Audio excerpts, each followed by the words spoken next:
Hello, welcome to Revenant Reads. I'm Vin, and this is the monthly wrap-up for September of 2021.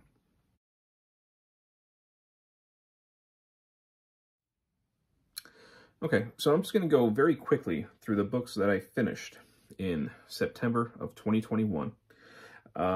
It's actually a pretty big pile that I have over here next to me. I'm not going to take a long time on either of them. I'm sorry, any of these. All except for one I have talked about more extensively in either my episodes of Fresh Red Kills or in terms of the Book Trek books. I've made individual videos about those already.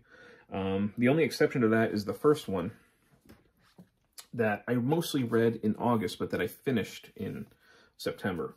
And that's the landmark Herodotus, which I loved. I loved going through this, but I am going to make a separate video about this, hopefully this weekend.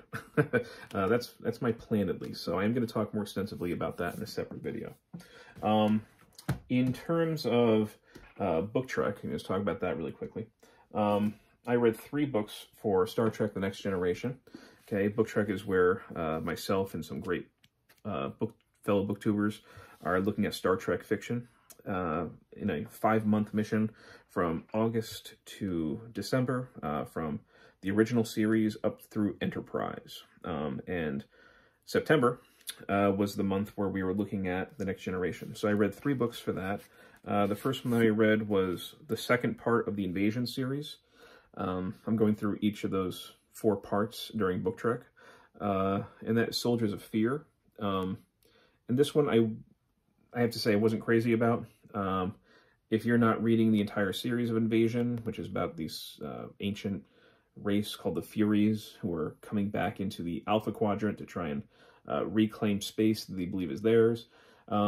If you're not reading the whole series, I wouldn't really recommend this. This is really just for completionists only. Another book that I read for Book Trek that I liked a lot more was Eyes of the Beholder by, let's see if I can hold this better. Eyes of the Beholders by A.C. Crispin. One that kind of dealt with perception quite a bit, as the title would suggest. How, you know, not seeing the same as everybody else isn't the same as not seeing, and sometimes can actually be an advantage. Really good character stuff in this one. I liked it. And lastly, for Book Trek, I read Picard, The Last Best Hope, the prequel to the Picard series, the bridge between the Next Generation series and films and the Picard series. And this is really about what would drive Captain Picard, one of the most Starfleet captains, to resign from Starfleet. And this deals a lot with the supernova that occurred in the Romulan Empire and his efforts to try and help people before it explodes, refugees, and essentially losing his faith along the way in an organization that he held in very high regard. But much more adult book than those other 2. In fact, this one, I would say, felt like a young adult novel most of the time. This one definitely feels very adult and mature, and I would highly recommend it. I really like this one. For my other reading, I did read right around 9/11, my first book about 9/11 that I've read, and that is The Day the World Came to Town, 9/11 in Gander, Newfoundland, by Jim DeFeedy. This was published in 2002, I think, the year after 9/11. Yeah, about the planes that had to be diverted, that were not allowed to land in U.S. airspace, so they ended up being forced to land in Gander, Newfoundland.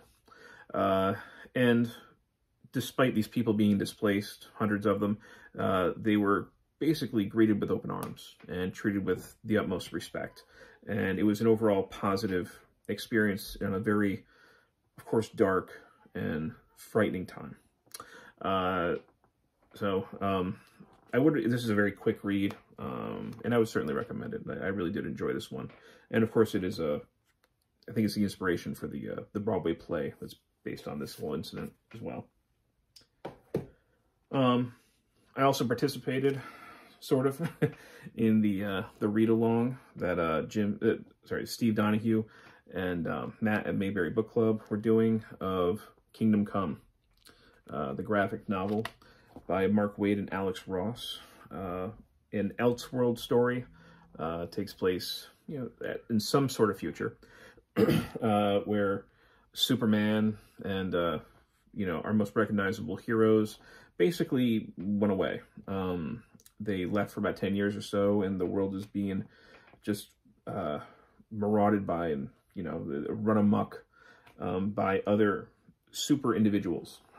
Some heroes, some villains, some not quite sure, but essentially making a menace of themselves, and Superman having to decide amongst some of these others what to do with it. And a lot of it, I think, comes down to questions of, especially inside this world, who would inherit the earth? Would it be man or mortal, or gods? But anyway, the artwork in this was incredible, as you would expect from Alex Ross. And I really like these graphic novel read-alongs that they've been doing, Steve and Matt, and I hope they keep it up. I look forward to the next one.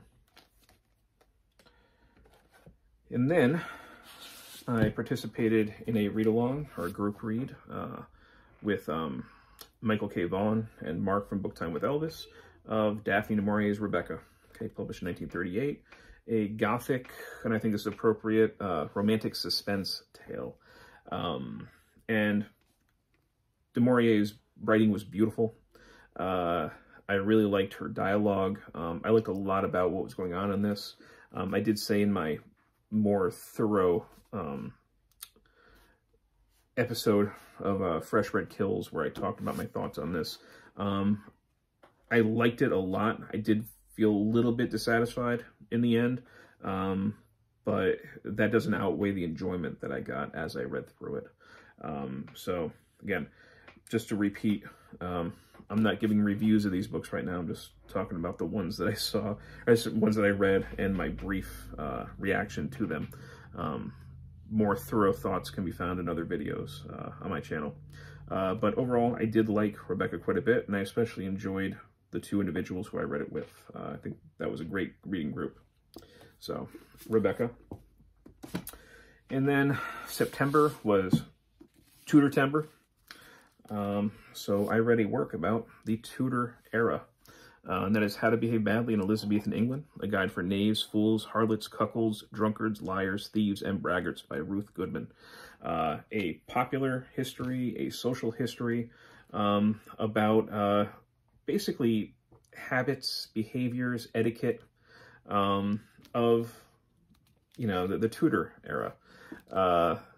Really we're talking like Queen Elizabeth up through the, she also talks about the Civil War, the English Civil War as well, and how things, how that affected things. But so much of it is about, how did insults work back then? How were certain things, the more unmentionable aspects, how were they done? Like such as going to the bathroom. She does get into how it differs by gender and by class and everything. And I thoroughly enjoyed this. She does give some helpful images and illustrations in here, and this is certainly one that I could see myself going back to. So yeah, I like this one a lot. And lastly, I finished off the month with a reread of Macbeth, the Arden Shakespeare edition, my favorite Shakespeare play. I love the play. I've always loved the play.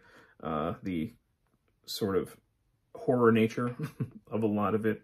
You've got medieval combat, you've got witches, you've got ghosts. I mean, all the things, you tick a lot of my boxes when you go through this. And I just love the character of Macbeth as a villain.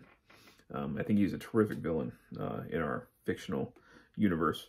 And the Arden edition especially, I appreciated for the historical context it gave me about the play, and also insight into how the play was produced over centuries. So for people who are confident in reading Shakespeare, I would definitely recommend the Arden edition for that. So anyway, this was a very very active reading month. Wondering if I could even hold all these things up.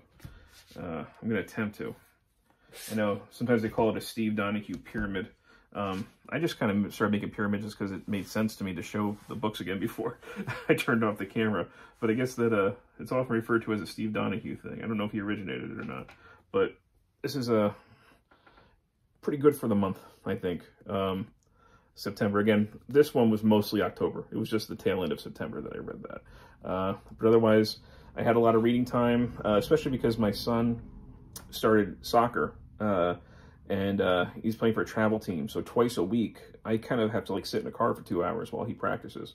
So I was able to sit in there and just get a lot of reading done throughout the week. That was a lot of downtime for me. So yeah, hopefully that keeps up for the next month. I don't think I'm gonna get through as many books in October, but still, this is a lot for me, a whole lot. All right. So anyway, thank you, BookTube.